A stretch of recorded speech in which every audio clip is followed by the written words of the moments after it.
अवगाहना का प्रसंग है। सबसे छोटी अवगाहना 94 नंबर गाथा में घनांगुल के असंख्यात में भाग कही। वो भी कब कही?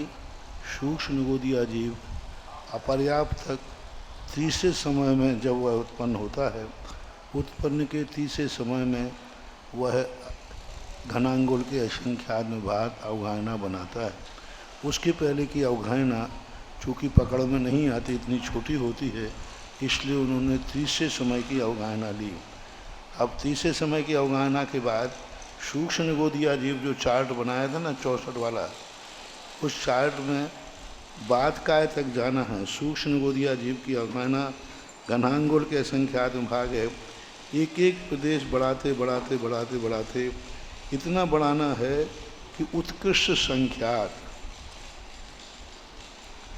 जैसे मान लो सूक्ष्म निगोदिया जीव की अवगाहना अपन ने निकाल ली, कितनी आई? घनांगुल के असंख्यात में भाग। कब करता है ये अवगाहना? तीसरे समय में। कौन करता है?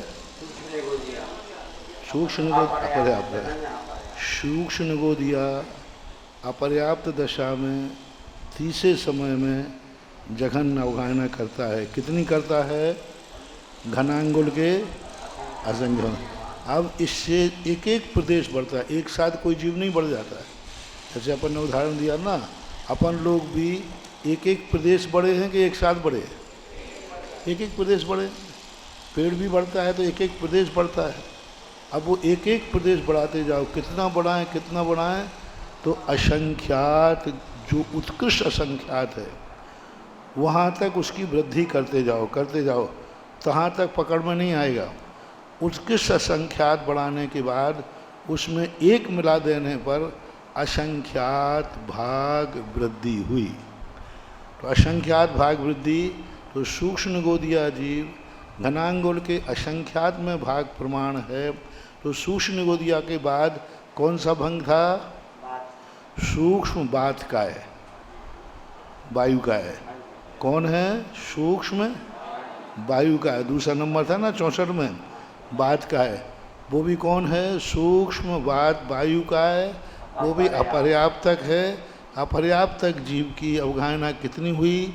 सूक्ष्म निगोदिया जीव से। और तुलना करो दोनों की। सूक्ष्म निगोदिया जीव की इतनी अवगाहना है, तो सूक्ष्म वायु का जीव की कितनी अवगाहना हुई? असंख्यात भाग अधिक है। हाँ, वो भी बाद में निकालना है। असंख्यात भाग वृद्धि हुई। किससे भाग वृद्धि हुई? आगे वायु का सूक्ष्म की किससे अधिक है? सूक्ष्म निगोदिया जीव अपर्याप्तक से असंख्यात भाग वृद्धि अधिक है। अब ये असंख्यात कितने प्रकार का था? एक आउली का, एक अंगुल का, एक पल्ल का, एक लोक का। तो यहाँ कौन सा लेना? आउली का असंख्यात भाग लेना। तो सूक्ष्म निगोदिया जीव का वृद्धि करते हुए अंत में जाकर के असंख्यात भाग वृद्धि हुई। अब असंख्यात भाग वृद्धि को फिर एक एक प्रदेश बढ़ाओ। कहाँ तक बढ़ाएं? उत्कृष्ट संख्यात तक। एक एक प्रदेश बढ़ते बढ़ते संख्यात, फिर जाकर के एक वृद्धि करेंगे। तो फिर वायु बात काय से, वायु काय सूक्ष्म जीवों से। दूसरा कौन सा है? तेज काय, अग्नि काय। अग्नि काय असंख्यात भाग वृद्धि हुई दूसरे से। तो पहले से कितना होगा? डबल। असंख्यात भाग वृद्धि प्लस असंख्यात भाग वृद्धि, इतना बड़ा हो जाएगा ना वो। इसी प्रकार चौथे में लगा लेना इसी पर। लेकिन बीच के भंग बनाना वो मत भूलना। अवक्तव्य, जिसे क्या कहा था? अवक्तव्य, यानी जो सघन है उससे एक एक प्रदेश बढ़ रहे हैं, इसको यहाँ कोट नहीं कर रहे हैं, उसको अवक्तव्य में डाल दिया। जब तक अपने इंच में नहीं आएगा अपन काउंटिंग नहीं कर पाएंगे। ऐसा, अब ऐसा जो बढ़ता हुआ क्रम था, ये कहाँ तक का था?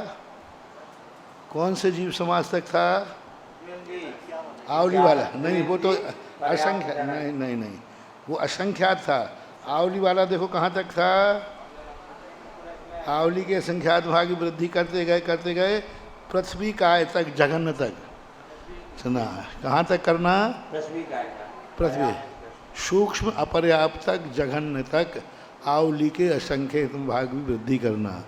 पुनः सुना रिपीट कर रहा हूँ, सूक्ष्म गोदिया जीव अपर्याप्त तक की जघन्य आह्वाना कितनी है, घनांगुल के असंख्यात भाग। एक एक प्रदेश की वृद्धि करते हुए संख्यात तक जाना, और उसमें एक वृद्धि करेंगे तो असंख्यात भाग वृद्धि हुई किसकी, वायुकाय की। फिर एक एक प्रदेश की वृद्धि करते हुए असंख्यात भाग वृद्धि हुई अग्निकाय तेजकाय की। फिर एक एक की वृद्धि करते हुए आगे गए तो भाग वृद्धि हुई जलकाय की। एक एक की वृद्धि करते हुए असंख्यात भाग वृद्धि गए तो पृथ्वी काय। अब सूक्ष्म गोदिया जीव से पृथ्वी काय का कितने गुना अधिक हो गया, 4 बार। हाँ 1 2 3 4, 4 बार भाग वृद्धि। यानी सूक्ष्म गोदिया जीव से असंख्यात अधिक वायु का है, उससे असंख्यात अधिक तेज का है, उससे असंख्यात अधिक जल का है, उससे असंख्यात पृथ्वी का है। ये आवली का असंख्यात्म भाग है। अब ये सूक्ष्म था कि बादर था, पूरा घर काय का था। अब बादर पे आ जाओ, तो बादर पे जब आएंगे तो असंख्यात की वृद्धि तो है, लेकिन वो पल्ल का असंख्यात है, क्योंकि वो ज़्यादा बढ़ गया।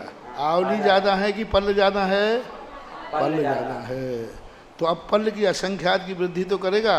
तो पृथ्वी का सूक्ष्म अपर्याप्त तक से जो बादर है, कौन सा है,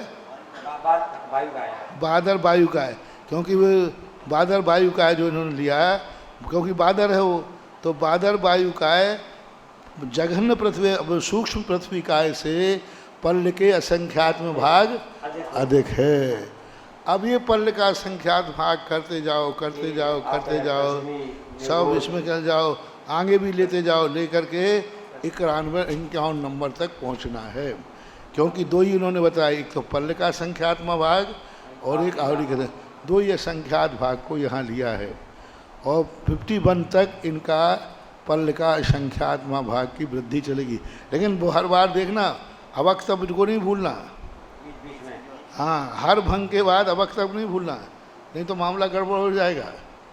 एक वक्तव्य बनाओ, एक कथन बनाओ, फिर अवक्तव्य करो संख्यात, फिर एक बनाओ, फिर अवक्तव्य करो, फिर एक बनाओ, फिर ये मत्स्य रचना बन जाएगी आगे जाके।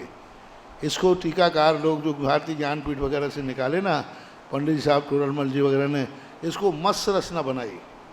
मत्स्य रचना ऐसी बनती है कि पहले तो बड़ा आ जाएगा, फिर वो धीरे धीरे धीरे करके यूं यूं करके अपनी वृद्धि बढ़ाता जाता है। मछली जैसे, मत्स्य रचना, हाँ मछली जैसे।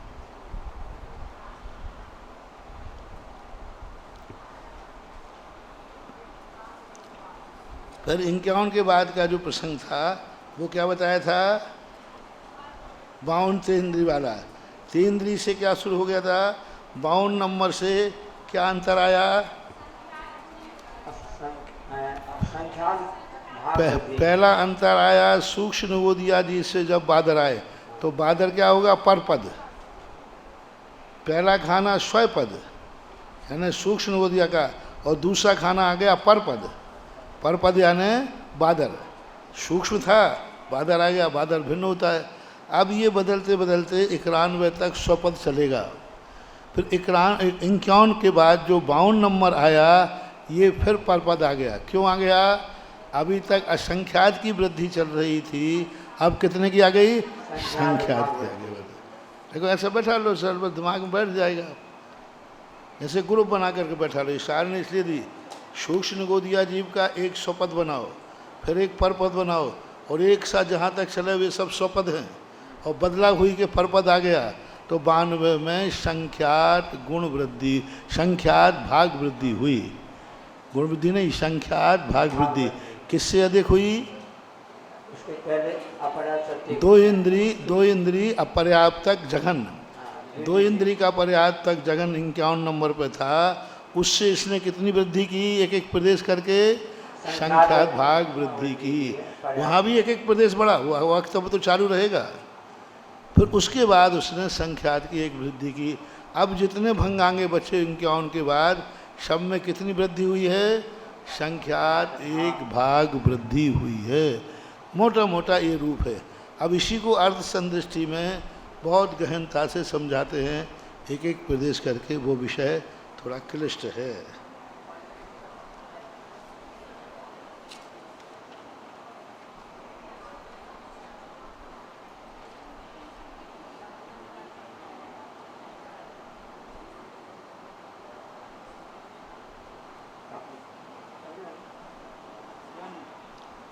अब अपनी गाथा कौन सी चल रही थी?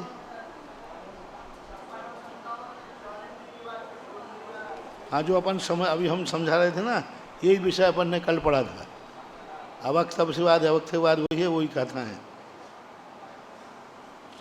112 नंबर, 122 नंबर पाठ।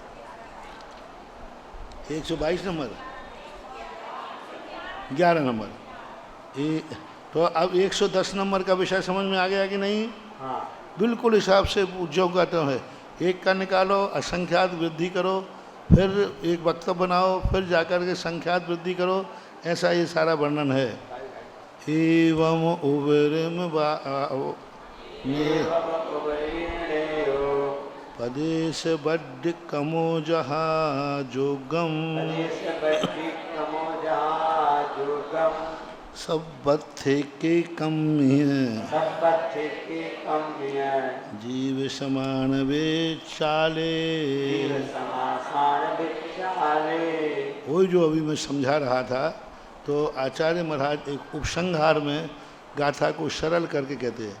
देखो कैसे, वही जो हमने अभी बताया ना, जिस प्रकार सूक्ष्म निगोदिया अपर्याप्तक से लेकर सूक्ष्म अपर्याप्त तक बात काय की जघन अवगाहना पर्यंत प्रदेश वृद्धि क्रम से अवगाहना स्थान बताए। प्रदेश वृद्धि का अर्थ क्या? वो एक एक प्रदेश बढ़ाया ना, वो बताए। उसी प्रकार आगे भी बात से तेज से आगे आगे घटा देना चाहिए। जैसे इन्होंने सूक्ष्म निगोदिया जीव से वायु काय बता दिया, अब वो कह रहे हैं ऐसे ही वायु काय से तेज काय से जल काय से पृथ्वी काय, ऐसा निकाल लेना चाहिए। पंचेंद्रिय उत्कृष्ट अवगाहना पर्यंत जीव समाजों को प्रत्येक अंतराल में प्रदेश वृद्धि क्रम से, देखो ये बोल रहे हैं हम, प्रत्येक अंतराल में प्रदेश वृद्धि क्रम से अवगाहना स्थानों को समझ लेना चाहिए। जिस तरह सूक्ष्म निगोद बात काय में मध्य में अवगाहना प्रदेश वृद्धि क्रम बताया गया, उसी प्रकार 64 अवगाहना स्थानों में प्रत्येक अंतराल में अवगाहना प्रदेश वृद्धि क्रम समझना चाहिए। परंतु सूक्ष्म स्थानों पर आवली, देखो फिर ध्यान देना इस पर, सूक्ष्म स्थानों पर आवली और बादर स्थानों पर पल्ले के संख्यात भाग गुणकार अधिक क्रम ऐसा जैसा बताया वैसा लगा लेना चाहिए। बस उन्होंने भेज दिया। असंख्यात क्रम तो बता दिया 51 तक, लेकिन सूक्ष्म में आवली और बादर में पल्ल का संख्यात भाग, ये 5 बातें अपन को याद रखना है। हिट्टा जेशिम जहन्नम उग्रम उक्कस्यम हवे जत्थे तत्थं तरंगा सब्बे तेषिम उगाहन वियप्पः। जिन जीवों के प्रथम जघन अवगाहना का और अनंतर उत्कृष्ट अवगाहना का जहाँ जैसा वर्णन किया है, मध्य में जितने भेद हैं उन सबको उन्हीं भेदों में अंतर्भाव कर लेना चाहिए। इनका कहना है कि आपने कह दिया कि सूक्ष्म निगोदिया जीव की इतनी अवगाहना है, बात काय की इतनी बड़ी है, तो बीच को हम किस में ले जाएं? बीच में हम किसको ले जाएं? सूक्ष्म निगोदिया जीव को ले जाएं या बात काय को ले जाएं? एक एक प्रदेश की वृद्धि किस में हो रही है? हाँ, बहुत बड़ी बात है। देखो, हाँ, जैसे सूक्ष्म निगोदिया जीव की जघन अवगाहना बता दी ना, अब बता दी वायु काय की जघन अवगाहना। तो बीच के जो एक एक प्रदेश बड़े हैं, वे किसकी अवगाहना बड़ी है? हाँ, यही खुलासा कर रहे। बात काय वायु काय की लें या निगोदिया जीव की लें? निगोद की, क्योंकि वायु काय की क्यों नहीं ले सकते? वायु काय की जघन्य शुरू होगी। वायु काय में हम इसलिए गलत नहीं करेंगे क्योंकि वायु काय की तो अब शुरू होगी। यानी आवली के असंख्यात में भाग उत्कृष्ट संख्यात के बाद एक की जब वृद्धि करेंगे तब एक की वृद्धि होगी, तो वहाँ तो शामिल कर नहीं सकते। अब ये किस में जाएंगे? सूक्ष्म गोदिया जीव के उत्कृष्ट भंगों में चला जाएगा। जघन्य तो हो गया तीसरे समय का, अब जो वृद्धि हो रही है वो सूक्ष्म गोदिया जीव की। जब तक अगला भाग नहीं आवे तब तक प्रत्येक के जो भंग बने वे सब पीछे वाले के भेद में डाल देना चाहिए। तत्व अंतरंगा सर्वे तेषाम अवगाहना विकल्प, तत्व में अंतरंग सभी अवगाहना के विकल्प जानना चाहिए। 22 सत्य तिन्य सत्य कुल कोटि सह साहिम नेया पुरविदिगागणी बाहुकायान परिसंख्या। अब ये जो योनि के स्थान बताए थे,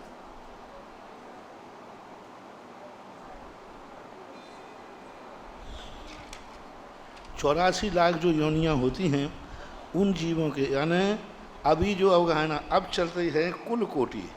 कुल कोटि का अर्थ है पुरुष जाति के परमाणु।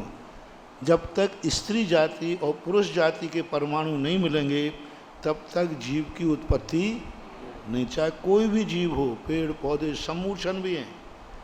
सम्मूर्छन में भी हमने पहले दिन बता दिया था, पुद्गल में एक चने के अंदर ही उसी चने में स्त्री जाति के कण हैं, उसी चने में पुरुष जाति के कण हैं। जब बोते हैं तो वो अपने अलग अलग विभाजित हो जाते हैं।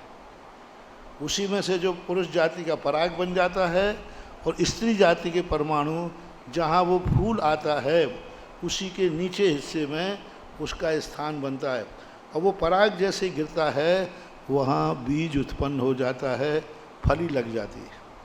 तो ये कुल कोटि, यानी कितने प्रकार के कुल कोटियों में जीव जन्म लेता है। पुरुष जाति के सभी परमाणुओं में जीव का जन्म नहीं होता, कुछ विशेष प्रकार के होते हैं। इस प्रकार ऐसे आप लोगों में जब गर्भज होते ना तो कई पुरुषों के लिए बच्चे को जन्म देने की क्षमता नहीं होती है, क्योंकि उनके परमाणु शुक्राणु जो हैं उस प्रकार की शक्ति से रहित हैं। कई प्रकार स्त्रियां बच्चे को जन्म देने में असमर्थ होती हैं, क्योंकि उसमें स्त्री जाति के जो परमाणु होना चाहिए उनका अभाव पाया जाता है। आज के डॉक्टर लोग उसको अलग बोलते हैं, एक्स वाई ऐसा कुछ नाम देते हैं, कुछ नाम अलग हैं। हमारे यहाँ इनको कुल कोटि बोलते हैं। 22 सत्य तिन्नी, अब उसी प्रकार से करना। पहला कौन सा दिया इन्होंने? 22 22। पृथ्वी काय जीवों के कुल कितने हैं? 22 लाख करोड़ प्रकार के पुरुष जाति के परमाणुओं में पृथ्वी काय के जीव उत्पन्न होंगे, इससे ज़्यादा नहीं है। पुद्गल परमाणु तो बहुत हैं, लेकिन पृथ्वी काय जीवों को उत्पन्न करने वाले जीव, जैसे ईंट है, अब ईंट जो है निश्चित हो गई, इसमें पृथ्वी काय जीव नहीं आएगा। कई मिट्टियां हैं, कई पत्थर हैं जिसमें पृथ्वी काय जीव नहीं है, पृथ्वी तो है। 3 करोड़ 3 कुल कोटि। जल काय के कितने हैं? 7। 22 के बाद 7 तिन्नी। जल काय के 7, अग्नि काय के 3 लाख और वायु काय के 7 लाख। पृथ्वी, हालांकि इसमें इन्होंने क्रम नहीं रखा, इन्होंने उत्कृष्ट संख्या से रख दिया। 22, 7, 3 और 7, ये कुल कोटियाँ बताएं किनकी? पृथ्वी काय, अग्नि काय, जल काय, वायु काय। अब पृथ्वी काय की कितने कुल कोटि हैं? 22। अग्नि काय के 7, अग्नि काय के 3, हाँ, और उसके हैं जल काय के, पृथ्वी के जल के 7 हैं, पृथ्वी के 22, पृथ्वी के 22 लेना, जल के वायु के 7, ऐसा मान लो। पृथ्वी के 22, जल और वायु के 7 और अग्नि के 3 लाख करोड़ प्रकार के कुल होते हैं। कोटि सहस्राय सतत नव अट्ठवीसायं वेन्द्यते इंद्रिय सौरेन्द्रिय हृदकायानम। दो इंद्रिय जीवों के, देखो दो इंद्रिय जीवों के कुल कितने हैं? 7 लाख करोड़। दो इंद्रिय कौन है? ये जो लटें होती ना नाली में रेंगने वाले जीव, जो रेंग रेंग करके चलते हैं, इनके देखो कितने 7 लाख करोड़ स्थान हैं जहाँ ये उत्पन्न होते हैं। सभी जगह उत्पन्न नहीं होंगे। 7 लाख करोड़ प्रकार के वहाँ परमाणु पाए जाएंगे, उन्हीं में होंगे। 3 इंद्रियों के 8 लाख, चतुर्ंद्रिय के 9 लाख और वनस्पति के कितने हैं जीवों के? 28 लाख वनस्पति के हैं। सबसे ज़्यादा 28 लाख करोड़ प्रकार की माटी में वनस्पति अंकुरित होगी। वनस्पति को अलग अपनी भाषा में क्या करें? 28 लाख करोड़ की माटी। इतने प्रकार की मिट्टियाँ होती हैं। 28 लाख करोड़ वाले के प्रकार की मिट्टी होती हैं। अपनी यहाँ देख लो कितनी लाल मिट्टी, भूरी मिट्टी, सफ़ेद मिट्टी, कितने कतर है। पत्थरों के प्रकार देख लो, सफ़ेद पत्थर है, काला पत्थर है, डायमंड है, पन्ना है, हीरा है, मोती है, सब भी तो उसी के हैं। महाराज जी, लेकिन कुछ वनस्पति पानी में उगती हैं, तो वहाँ मिट्टी का अंश है। बहुत बड़े बड़े जंगल हैं। जितना जंगल बाहर हैं, इससे बड़े बड़े जंगल समुद्र में हैं। बहुत भयानक जंगल है। कलर्ड वनस्पतियाँ हैं। मूंगा क्या है?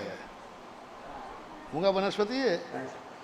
मूंगा की जो होती हैं, जो मूंगा जो है समशीतोष्ण, जहाँ गर्म और ठंडा जल मिलते हैं वहाँ मूंगा उत्पन्न होता है। मूंगा वनस्पति है। हल्दी जैसी गांठें होती हैं, दीसियम जैसी हल्दी की गांठें हैं, ऐसी हल्दी जैसी गांठें होती हैं। और हल्दी जैसी गांठों को काट काट करके फिर मूंगा बनाते हैं। हमने कच्चा मूंगा देखा है, बहुत सारा, इतना सारा लेके आ गए। मैंने कहा तो हल्दी की गांठें हैं। बोले हल्दी नहीं है, ये मूंगा है। और मूंगा बार बार बनते बनते वो गोल में आ जाता है। तो इसलिए सभी रत्नों में एक ही रत्न ऐसा है जो अग्नि के जलाने पे जल जाता है। अब मूंगा की पहचान यही है कि उसको अग्नि से जला दो, यदि जल गया तो सही मूंगा है, और नहीं जला तो पत्थर का किसी ने कलर बना दिया है। वनस्पति काय होता है मूंगा। मछलियाँ खाती हैं इसको, क्योंकि भोजन है। एक कोटा के अंदर थे गोदखोर, वो 400-500 फीट ज़मीन में नीचे जाते हैं। उनके पास एक चाकू होता है, इधर एक बल्ब होता है, ऑक्सीजन ऊपर से जाती है, और वहाँ वो खोजते हैं, पेट्रोल निकालते, वहाँ जाके बोरिंग करते हैं। 400 फीट नीचे बोरिंग, ये जो मशीन चलाते हैं ना ड्रिल की, ये 400 फीट नीचे जाके चलाएंगे समुद्र की तलहटी में बैठ करके। फिर वहाँ से पेट्रोल निकाल के लाते हैं। फिर वो पाइप कसते हैं, बाकायदा मैकेनिक होते, वो कसते हुए आते हैं। वो कोटा के जैसे महाराज रिक्स बहुत होती है, कई बार बड़े बड़े जानवर इस बल्ब से टकराते हैं, बड़ी बड़ी मछलियाँ, तो उनको मारना भी पड़ता है, क्योंकि वो इतनी हावी होती हैं कि एक बार धक्का दें तो हमें पूरे ही निकल जाएं। पनडुब्बी से नहीं, पनडुब्बी वो तो पैदल जाते हैं, पनडुब्बी नहीं, उनको पैदल उतरना पड़ता है। पूरे इतने घने जंगल होते हैं, उनमें उलझ जाते हैं। बड़ी बड़ी चट्टानें, गुफाएं हैं, 1-1, 2-2 किलोमीटर की गुफाएं हैं पत्थरों की। पानी भरा है, पानी के अंदर गुफाएं हैं, खदान टाइप, जैसे यहाँ खदान में जैसे अब वो पानी भर गया, पानी समाप्त हो गया, नीचे दूर आ गया। और उनमें जीव जानवर रहते हैं, व्यवस्था से जाते हैं। उनका वेतन बहुत तगड़ा होता है। वनस्पति काय को दूसरी गाथा में क्यों रखा है? पहले में यहाँ पर बिना दिया है प्रति काय का है, और वनस्पति काय को दूसरे 2 इंद्रिय, 3 इंद्रिय, 4 इंद्रिय के साथ जोड़ा।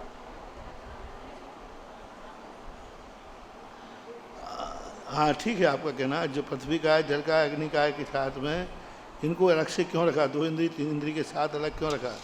तो मुझे यही लगता है कि अब उनको क्यों इनको अलग रखा।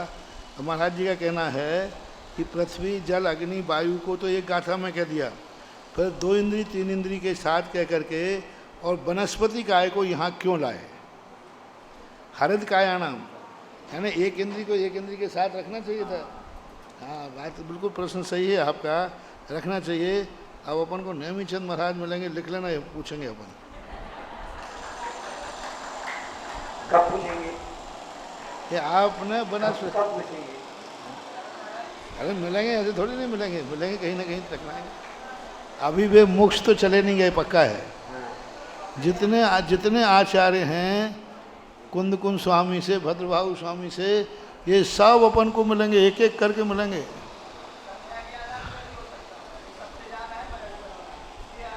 तो 22 लाख को तुम पहले ले रहे हो, जब 22 है तो 28 लेने में क्या बात थी। लास्ट में क्यों ले रहे हैं 22? तो फिर कम करते, 28 के बाद 22 को लेते। यदि क्रम लेते ना, वो भी मैंने सोच लिया, यदि क्रम से दिया होता ना तो 28 के पहले किसको आना था, 22 को। छोटे छोटे आ गए, 7 के बीच में 3 आ गए, तो संख्या क्रम तो दिया नहीं है। हरित काया नाम का मुझे लगता है ये है कि हरित काय के जो अनेक और भी भेद होते हैं, शायद वह बताने के लिए अपन आगे पढ़ते हैं, देखो कोई मिलता है। पर प्रश्न आपका बिल्कुल जायज़ है कि एक इंद्रियों को एक इंद्रिय के साथ रखना चाहिए था, विकलेंद्रियों के साथ नहीं रखना चाहिए था। अध्यतेरस बारस अत्यतिरस बारस दशयम कुल कोटि सद सहसायम दशयम कुल कोटि सद सहस्रायम जलचर पक्षी चौपय जलचर पक्षी चौपय और परिसप्पे सुनो होंती सुनो होती। अध्यतेरस 13 और आधा कम 12 दशयम कुल कोटि जलचर। अब देखो ये जलचर जीव हैं, जल का है नहीं, जलचर जीव जो हैं जल में रहने वाले जीव हैं। अब 12 लाख करोड़ के जल में ही 12 लाख करोड़ के जल में ही जलचर जीव रह पाएगा। 12.5। हाँ 12.5। अब इससे ज़्यादा यदि वो जल तो बहुत सारे हैं पर उसमें जलचर जिंदा नहीं रह पाएंगे। पक्षियों के कितने हैं 12 लाख। स्थानों की संख्या बता रहे हैं कि जीवों की उत्पन्न नहीं पैदा होने योनि स्थान योनि स्थान नहीं, पुरुष के स्थान। अपन ने पहले कह दिया ना स्त्री जाति और पुरुष जाति, तो मिट्टी में भी जल में भी पुरुष जाति के परमाणु होते हैं। उन परमाणुओं में ही इतने प्रकार के परमाणुओं से जलचर जीव की उत्पत्ति होगी। तो फिर बीज के काम से तो ये बीज क्यों बना रही है? जब उन्हीं मिट्टियों में या सभी में पुरुष और स्त्री सब हैं, तो फिर बीज की व्यवस्था कैसे करें? बीज की आवश्यकता है। जैसे हम ये सिर्फ अंगोपांग नाम कर्म करते हैं, काम से नहीं गया। ऐसे भी सकते हैं ना कोई पुरुष अंगोपांग नहीं, तो नाम इससे कर्म जैसे पुरुष है उसमें महिला के कण भी हो सकते कुल हैं। कोटि से और इनका वेद से कोई संबंध नहीं है, वेद से कोई संबंध नहीं है। इनका संबंध है परमाणुओं से। अब वो परमाणु जहाँ से तुम्हें प्राप्त हो जाए वहाँ मिला देना, वो बन जाएगा। जैसे अभी आजकल परख नदी में क्लोन अब पूरे शरीर में भरे पड़े हैं। शुक्राणु कोई अपने अलग से शरीर में नहीं है, यहाँ का मांस का टुकड़ा ले लेंगे, इस मांस के टुकड़े में भी हैं। पूरे शरीर में भरे हुए हैं शुक्राणु, इसके मांस के टुकड़े में से वो निकाल सकते जीव की उत्पत्ति। मांस का टुकड़ा उठा करके परख नदी में डाल देंगे, उसमें से जो शुक्राणु का शक्ति है उससे डेवलप कर लेते हैं। पर्टिकुलर कोई स्थान इसका ऐसा ही होता हो सो बात नहीं है। पूज्य श्री औदार मतलब इसका मतलब यह हुआ कि औदारिक शरीर की रचना पुरुष जाति और स्त्री जाति के उससे परमाणुओं से होती है। हाँ, परमाणु से परमाणु शब्द बोलो, स्त्री पुरुष से नहीं, जाति और कुल से ही होती है। जाति कुल के परमाणुओं के मेल से होती है। औदारिक शरीर की रचना हाँ सभी औदारिक, हाँ नहीं औदारिक की नहीं, देवों को भी औपाधिक की भी है, सम्मूषण की भी है, औपाधिक की भी है, सब की जितने संसार वैक्रियक की भी है, बता रहे वैक्रियक के भी आ रहे हैं। वैक्रियक शरीर में फिर कहाँ परमाणु मिल रहा है? वहाँ परमाणु हैं, उनके असंख्यात पर अनंत परमाणुओं से शरीर बनता है उनका। अनंत परमाणुओं से तो बनता है, पर वहाँ पर जाति और कुल भी रहेगा। दोनों अभी आ रहा है, देखो देवों का आ रहा है। महाराज जी बैटरी सही को मानेंगे फिर हम सबके लिए आहार सही को ही मानना पड़ेगा जब पत्ता निकलना आहार सही है वो उसके भी है। आहार सही और कैसे आहारक को औदारक में डाल दिया ना उन्होंने, आहारक शरीर को औदारिक शरीर में डाल दिया उन्होंने, शरीर नहीं औदारिक, औदारिक शरीर के परमाणुओं से ही उसकी उत्पत्ति होती है, अलग से नहीं है, स्वतंत्र होकर के नहीं। आहारक का प्रश्न उठाया है पूज्यवर वीरसेन स्वामी महाराज ने कि जब आप सभी शरीरों के लिए कुल कोटि और जाति ले रहे हैं तो आप आहारक और कार्बन और तेजस शरीर को क्यों नहीं ले रहे हैं तीनों के? तो उन्होंने कहा कि कार्बन और तेजस शरीर चूँकि अन्य शरीर से युक्त होते हैं इसलिए उनको जीव के लिए जरूरी नहीं है। नहीं तो आहारक शरीर तो औदारिक शरीर के आश्रित कहलाया ना। हाँ सर, इसलिए अलग से करने की जरूरत नहीं। वो तो आहारक शरीर नाम कर्म का उदय बंद हो जाएगा और आहारक का चालू हो जाता है, वो मुनिराज शेष होकर के बैठे रहते हैं बस। मेरा सभी मुनिराजों के आहारक शरीर तो ना होता है। नहीं, वो तो रिद्धि है। हाँ, तो वो तो किसी को होता है ना। बहुत किसी लाखों करोड़ों में, आघात आज पंचम काल में तो नहीं। छप हो गए ना, जलचर पक्षी, और क्या हो गए, छाती के सहारे चलने वाले दुमुही आदि के 9 लाख कोटि। अब देखो पशुओं के कितने हो गए, 10 लाख करोड़। पशु में कौन आ जाएंगे, गाय बैल हाथी घोड़ा हिरण भालू, ये जितने हैं ये सब पशु में आएंगे। इन पशुओं के 10 लाख कोटि प्रकार के इनके उत्पत्ति स्थान हैं। छाती के सहारे चलने वाले कौन हो गए, उरु, ऊपर गाथा में आया था उरु परिसर्प, यानी रेंग कर चलने वाले, यानी सांप के पैर नहीं होते, रेंग कर चलने वाले जो हैं, दो मुख वाले घनता सांप वगैरह, ये 9 लाख करोड़ प्रकार के परमाणुओं में होते हैं। 56 विषम 12 कुल कोटि सद सहस्रायम सुर नेरये नराणम जहाँ कमम होन्ति नेयानि षड पंचाधिक विंशति। अब लोग आ गया ना, देखो देव नारकी और मनुष्य इनके कुल क्रम से 26 लाख करोड़ 25 लाख करोड़ और 12 लाख करोड़ प्रकार के ये जीव जानना चाहिए। ना देवों के कितने हो गए, 26 लाख प्रकार के परमाणुओं में देवों की उत्पत्ति होती है। उत्पत्ति स्थान है इतने, यूँ मान लो इतने परमाणुओं से उनका शरीर बनता है, बैक्टीरिया का शरीर। नारकियों का भी ऐसे मानना है, चतुर्निकाय के देव जितने भी हैं सब देवों का 26 लाख में सब आ गए। इसी का विस्तार व्यंतरों के अलग बनाए, भवनवासियों के अलग बनाए, बेईमाने के अलग बनाए, सोलमेश्वर के अलग बनाए, वो विस्तार अलग से किया गया। और अभी तो सब टोटल देवों के कितने हो गए, 26 लाख करोड़ प्रकार के परमाणुओं में देवों की उत्पत्ति बने, यानी देवों का शरीर बनता है। पूज्य श्री ये तो 84 लाख योनियों में से घटा रहे हैं ना कि इतनी योनियां नहीं, 84 लाख तो हो चुका है। 199 करोड़ कुल कोटि, टोटल कितने हैं, 199। हाँ, अब 199 करोड़ का बंटवारा कर रहे हैं। तो इसमें परमाणु कहाँ से सिद्ध हो रहा है कि ये परमाणुओं की उसी प्रकार कुल किसे कहते हैं, कुल पुरुष जाति के स्वभाव वाले परमाणु, मात्र कुल कोटि ले रहे हैं ना, जाति कुल कोटि। अब नाम उनका सिद्धांतिक शब्द है, हमारे यहाँ कुल होते हैं ना पुरुष जाति का उत्पत्ति स्थान, पुरुष जाति के परमाणु स्कंद है, स्कंद यही है। अब उसको एक धार्मिक भाषा रूप दे दिया। जैसे हमारे यहाँ मनुष्यों के कितने कहे हैं, 12 लाख करोड़ कहे, 12 लाख है ना। अब ये 12 लाख प्रकार में इनमें भी जो सम्मूर्छन है वो अलग हैं। अब गर्भ ले लें तो 12 लाख प्रकार का, जैसे मनुष्य की उत्पत्ति कैसे होती है, मात पिता रज बीरज मिलकर।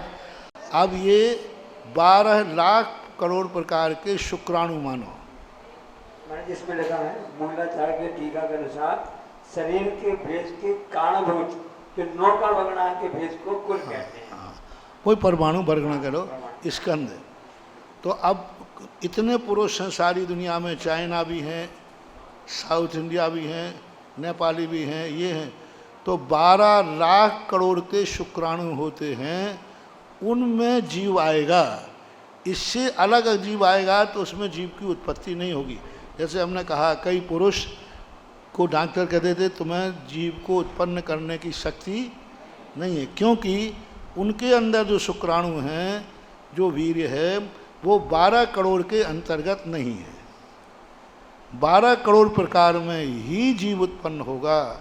यानी पूरे संसार भर में 2.5 द्वीप में जितने मनुष्य हैं, इनमें 12 करोड़ प्रकार के शुक्राणु ही जीव उत्पत्ति करते हैं। तब 12 लाख करोड़ यदि हम पुरुष के परमाणु मान रहे हैं, तब फिर स्त्री के जाति के परमाणु मिलाएंगे तो ज्यादा संख्या हो जाएगी? नहीं, स्त्री के जाति के परमाणु बहुत 84 लाख हैं। अब 84 लाख को इन सब में बांटे हैं। 84 लाख योनियों की बांटे हैं कि इनकी कितनी 14 लाख योनि बताई हैं वनस्पति काय की, 10 लाख प्रकार की बता के आए पहले। इसमें नहीं बताया हो तो और आगे बताया होगा किस जीव के कितने प्रकार की योनियाँ होती हैं, स्त्री जाति के कितने डिम्ब होते हैं, उनमें ही जीव आएगा। सभी डिम्बों में जीव नहीं आता है। कल परसों बताया था उसमें। यहाँ तो मात्र मनुष्य लिया है ना, तो मनुष्य में तो स्त्री और पुरुष दोनों। नहीं, स्त्री जाति का इन्होंने योनि में निकाल दिया। इन्होंने वर्णन नहीं किया, लेकिन अन्य आचार्यों ने उनके भी वर्णन किया था। हर पृथ्वी काय के अलग हैं, जल काय की जाति अलग है, पुरुषों की जाति अलग है। और 24 थाना में है, 24 थाना में देख लो मनुष्य के, 24 थाना में देख लेना कितने कुलकोटि, कितनी जाति 24 थाना में दिया है। सब मनुष्यों के अलग दिए, देवों के अलग दिए, 14 लाख योनि स्थान ऐसे कुछ दिए हैं। ये करोड़ों में आया, वो लाखों में आएगा। 199 करोड़ हैं और वो हैं 84 लाख, तो वो गणना लाख में आई। 14 लाख कुछ ऐसे हैं। वनस्पति के 10 लाख योनि स्थान हैं, लेकिन पुरुष जाति के कितने हैं वनस्पति के? 28 लाख, 28 लाख, और योनि 10 लाख हैं। सुर नये रहे न रानम जहाँ कम्मम होंति यानी, इस प्रकार से जानना चाहिए। ये आए कोटि कोटि सत्तान उदीय सद सहस्रायम अन्नम कोटि सहस्रा संभव गीणम कुलाणम या ये आए कोटि 57 सद सहस्रायम। एक बड़ी विशेषता है कि पुराने आचार्य जितने हैं लाख शब्द का प्रयोग नहीं करते, शत सहस्र। तत्वार सूत्र में भी लाख शब्द का प्रयोग नहीं आया, सद सहस्र। अब लक्ष शब्द चलता तो था, पहले कुंद भगवान ने भी लक्ष शब्द का प्रयोग किया, लेकिन शत सहस्र ही बोल रहे हैं। इस प्रकार पृथ्वी काय से लेकर मनुष्य पर्यंत संपूर्ण जीवों की कुल संख्या 1 कोड़ा कोड़ी तथा 97,50,000 करोड़ है। इन्होंने कम कही है, दूसरी जहाँ 199 करोड़ हैं, इसलिए यहाँ अंतर आया। ये मनुष्य के 12 लाख लिखे ना इन्होंने, वो वस्तुतः 14 लाख है। 14 लाख करोड़ हैं अन्य स्थानों के धवलादि। लिखा दूंगा, नीचे लिखा है देखो भावार्थ में, ग्रंथांतरों में मनुष्यों के 14 लाख कुल कोटि गिराए हैं। इस हिसाब से संपूर्ण कुलों की 1,99,50,000 कोटि होते हैं। ऐसा है, 2 मत हो गए इसमें। भव्य जी अपन को कह रहे हैं, हे भव्य जीव आप ऐसा जानो, संबोधन कर रहे हैं वो। क्या देखो मूल में, जहाँ कम्मम होंति ने आनी, ने आनी है गे आनी, गे आनी यानी आप लोग ऐसा जानो। और हिंदी कार ने और लगा दिया, जो कि भव्य जीवों के लिए ज्ञातव्य है। क्योंकि अभव्य तो इस पर विश्वास करेगा ही नहीं, भव्य ही विश्वास करेगा। ऐसा इनको क्यों जाने, इनको क्यों जाने? इनको जानना इसलिए है कि सृष्टि के स्वरूप की रचना कैसे हुई। यदि इनको नहीं जानोगे तो तुम लोग कहोगे सब ब्रह्मा जी भगवान जी रच रहे हैं। ये शरीर किसने बनाया? भगवान जी ने। ये सब किसने बनाया? तुम पता नहीं किस किस को मानोगे। तो ये कैसे बनती है सृष्टि, कैसे जीव जन्म लेते हैं, उस कर्तृत्ववाद का खंडन करने के लिए ये सारी बातें बताना पड़ रही हैं। अन्यथा तुम कहोगे कोई अंदर चमत्कार है, देखो जीव के जीव पैदा होता है, इसके यहाँ होता है, यही तो कर्तृत्ववाद है। जरूर कोई समझदार व्यक्ति बैठा है अंदर दुनिया में, जब वो इस प्रकार की चीज़ें बनाता है।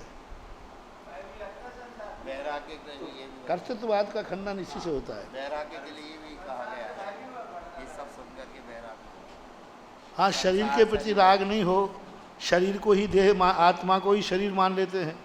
देह जीव को एक गिने परमात्म तत्व मुधा है, इसी को मान लेते हैं। तो इसके लिए भी कि नहीं, ये सब बहुत गलत है। हैं? देह जीव को एक गिने बहिरात्म तत्व मुदा है। हाँ, परमात्मा नहीं, बहिरात्म तत्व मुदा है, बहिरात्मा मानता है। सबसे बड़ा तो कर्तृत्ववाद, क्योंकि सारी दुनिया में जितने मत हैं, जैन दर्शन को छोड़ करके प्रायः सभी मत ईश्वर कर्तृत्ववाद को मानते अद्वैतवादी हैं। और इससे अद्वैतवाद का खंडन होता है। अद्वैतवाद का खंडन का अर्थ है संपूर्ण एक ही सृष्टि है, एक ही शरीर है, ये सब इसके टुकड़े टुकड़े अंश हैं। अद्वैतवाद। जैन दर्शन और चारुवाक को छोड़ करके और बौद्ध को छोड़ करके सभी जितने दर्शनकार हैं सब कर्तृत्ववादी। मुसलमान कर्तृत्ववादी हैं, सब अल्लाह की मेहर है। क्रिश्चियन कर्तृत्ववादी है, हिंदू कर्तृत्ववादी हैं, सब ईश्वर को मानते हैं।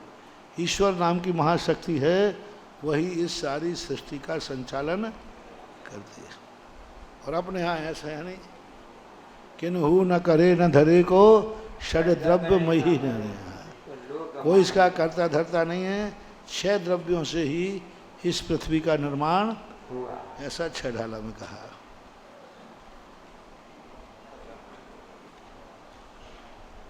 जह पुन्ना पुन्नायम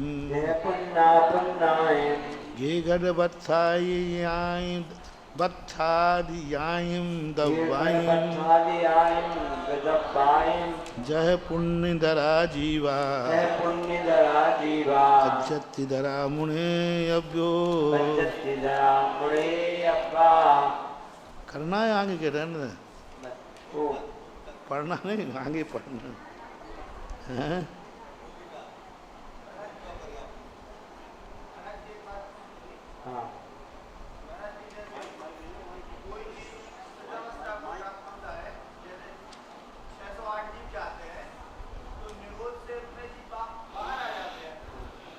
जैसे 608 जीव मोक्ष जाते हैं तो 608 जीव निगोद से निकल के अपने स्थावर पर्याय में आते हैं। लेकिन यदि कोई जीव यहाँ से जाकर सीधा नरक निगोद में चला गया तो उसके स्थान पे भी क्या निगोद है, वो स्थान तो रिक्त हो जाता होगा? नहीं नहीं, यहाँ से निगोद जाता है तो वो व्यवहार राशि, 608 जीव को 2 राशि कही गई हैं, एक व्यवहार राशि और एक निर्णय राशि। तो निगोद की वाली जो नित्य निगोद की है वो तो निश्चित है, अनंत है, उसका तो कोई व्यवहार राशि कहलाती है। तो व्यवहार राशि में हीनादिकता चलती रहती है, निकल भी तो रहे हैं निगोद से। ये तो नित्य निगोद से 608 निकल रहे हैं, लेकिन और तो अनंत अनंत जीव जा रहे हैं और आ रहे हैं निगोद से निकल करके। कितने जीव निगोद से 608 जीव नित्य निगोद से निकल रहे हैं।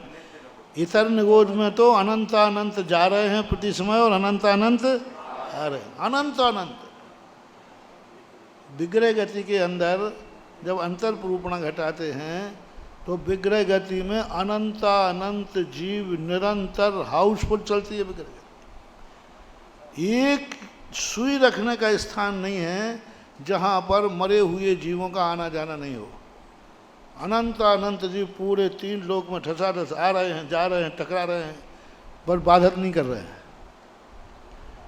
तो इतर निगोद से तो अनंत जीव निकलते हैं, प्रति समय अनंत जाते हैं, उसका कोई गणना नहीं है। व्यवहार राशि कहलाती है, व्यवहार राशि में इतर निगोद आता है। ये जो तुम विकलेंद्र की बात कर रहे हो ये तो त्रस्पर्याय है। त्रस्पर्याय तो 2000 सागर वर्ष के लिए ही मिलती है।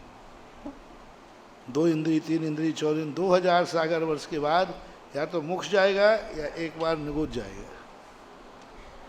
इसके लिए आचार्य उदाहरण बताते हैं। आचार्य बता दें कि कैसे आ रहे जा रहे हैं। आचार्य कहते कि जब हम सदरगाह से बम्बई स्टेशन को उतरे थे ना आचार्य, ऐसा लगता था कि वहाँ पर ट्रेन आ रही है जा रही है, आ रही है जा रही है, एक भी शांत खाती नहीं था उस समय की बात। उस समय की ट्रेनों में जब आज ही जारी कर रहे हैं, उसके बाद अब कितनी ट्रेनें बन गई?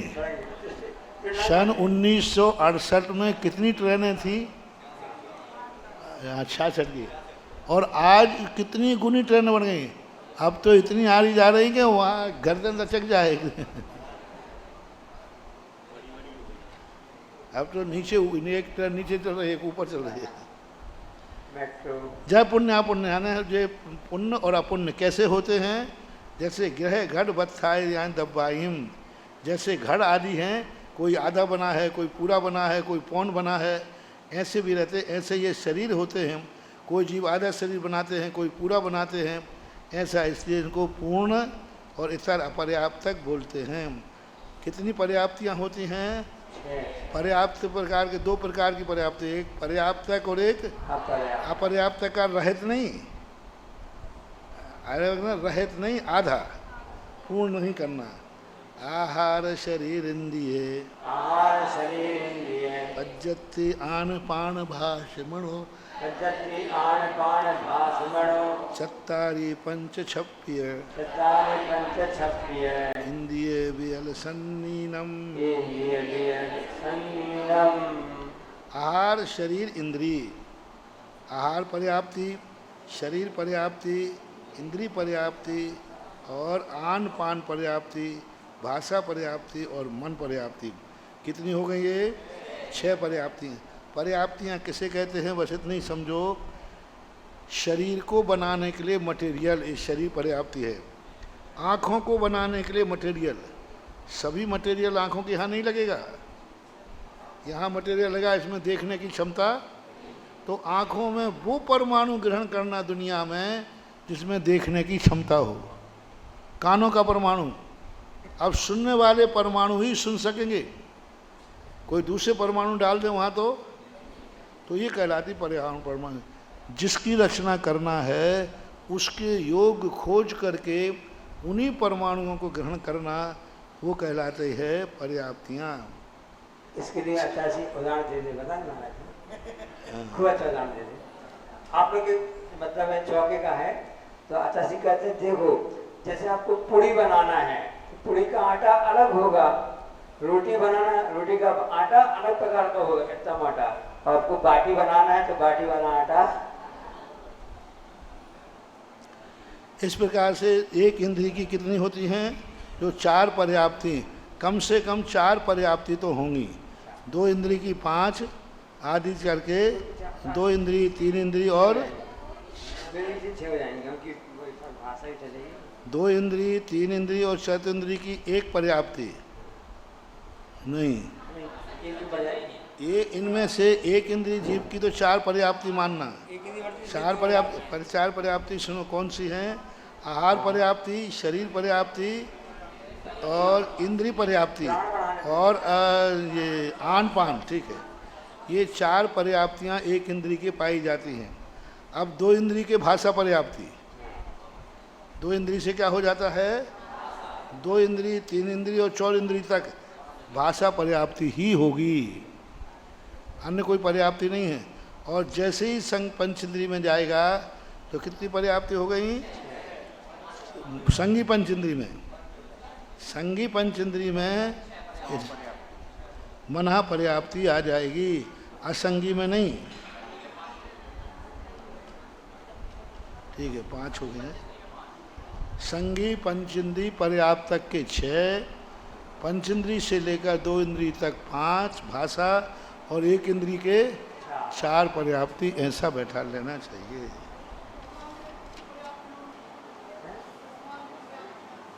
हाँ,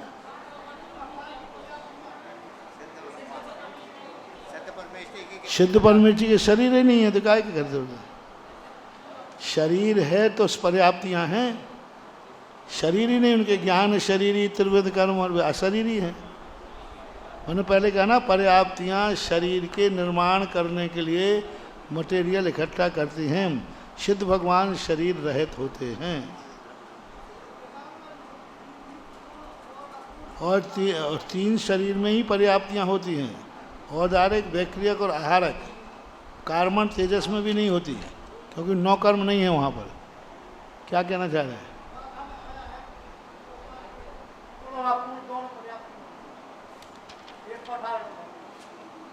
118 में क्या आया है? क्या आया बोलो? जिस प्रकार 118 नंबर में जिस प्रकार घटपट वर्ष आदि जब पूर्ण और अपूर्ण दोनों प्रकार के होते हैं, उसी प्रकार पर्याप्त अपर्याप्त नाम करने के वजह से मुक्त जीव भी पूर्ण और अपूर्ण दो प्रकार के होते हैं। युक्त है, युक्त है, युक्त है, मुक्त नहीं है, युक्त लिखा है युक्त है। आपकी काफी में। Misprint हो गया होगा आपको उसमें। देख लो उसको, देखो यदि प्रेस मिस्टेक है या गलत लिखा है। या होगा वो मुक्त, युक्त होता। पज्जति पठ्यवणम जुगवम तु कमेण होदि निठ्यवणम अंतो मुहूर्त काले नहीं है कमम तस्यालावा पच्चत्ति पट्टवणम जुगवम।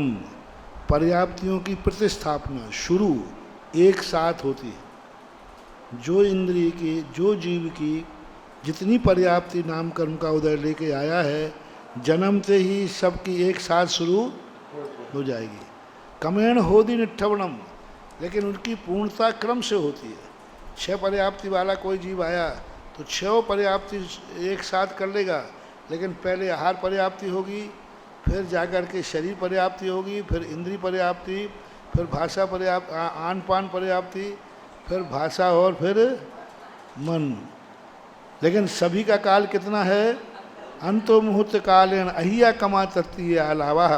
सबका अंतर्मुहूर्त होकर के भी अधिक अधिक है। बहुत अच्छा विषय है। पर्याप्तियाँ 6 एक साथ शुरू होती हैं, लेकिन पूर्णतः क्रम से होती हैं। लेकिन पहली पर्याप्ति को पूर्ण करने में जितना समय लगता है, दूसरी पर्याप्ति को उससे अधिक लगेगा, तीसरे को उससे अधिक लगेगा। यानी बराबर समय नहीं लगता। आहार पर्याप्ति में कम समय लगेगा, शरीर पर्याप्ति में ज़्यादा समय लगेगा। भोजन खाने में ज़्यादा समय लगता है कि पचाने में? हाँ, खाने में तो क्या कहते हैं, फटाफट डालो डालो। तो फिर वो पर्याप्त शरीर बनाता है।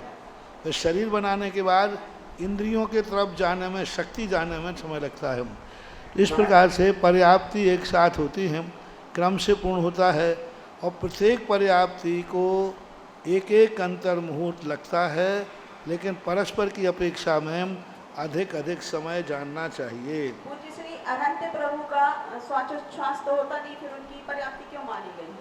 किसने कहा कि श्वासोच्छ्वास नहीं होता अनंत भगवान? बुद्धिपूर्वक तो नहीं होता ना। ना सही बुद्धिपूर्वक। क्या कामा में जाने के बाद श्वास नहीं लेता? निद्रा में श्वास नहीं लेते क्या? अरे निद्रा में तो इतनी श्वास लेते कि नाक कम पड़ जाती तो घर राटे लेने लग जाते। अब श्वास नाक से निकल करके मुंह से निकलने लग जाते।